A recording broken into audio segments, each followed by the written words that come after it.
Shalom alaikum. My name is Levi, and I'm very grateful right now. I'm in the home of Ya'akov מעוז, and we were talking about the revival of the Aramite language here in Israel. As you know, I live in Erbil, and I'm really grateful also that I have many friends who speak Aramite. Aramite is what we call the language in Hebrew, by the way. I have many friends who speak Aramite there in Erbil, people, Assyri people, and I've always wondered to myself, what's the connection between their community and then the Jewish community, for me, myself being Jewish. And some people, they say that the Jewish of Mesopotamia were brought there by the ancient Assyrians.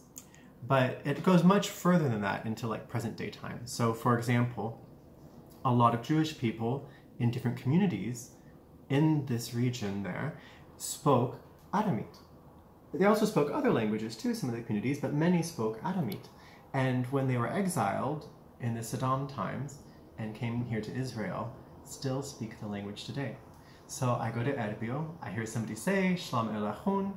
I come to Israel, and again, I hear somebody say to me, Shalom alaikum, and make me feel welcome in perfect Aramite language and Assyri hospitality. And I've been very grateful for that. So thank you a million times.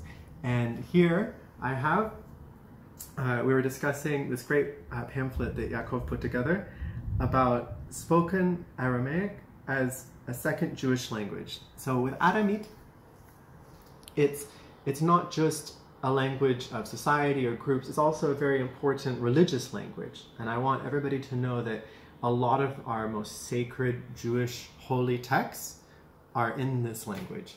So you may speak it in the market with your family, you may speak it in Bashika, Baghdada, and Ankawa, in Dermarmati, and we Jewish, we are also studying this language in our yeshiva, in our study of Torah and Talmud.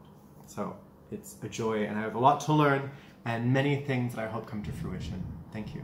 Thank you. You didn't tell us where do you live right now? Well, I live in Erbil. I'm probably one of the proudest Erbili people you'll meet. I am proud to be an Erbili. So you look Japanese, but you have a Jewish name. Yes. A very significant Jewish name, Levi. Yes. So my father is from Okinawa, and Okinawa, there's Okinawa language, Okinawa culture, Okinawa tradition. It's a different land, but it's in the Japanese country. So growing up, I always understood what it's like to be from a community that's controlled by another country, another language. So you have, for example, Baghdad, and a very Arabized culture, and then you have the Nineveh Plains, and you have different languages there. So I've always understood that. But another thing which helps me is my mother's side, of course, is Jewish. And so my family name on my mother's side is Levi. That's the origin. It's one of the 12 tribes of Israel.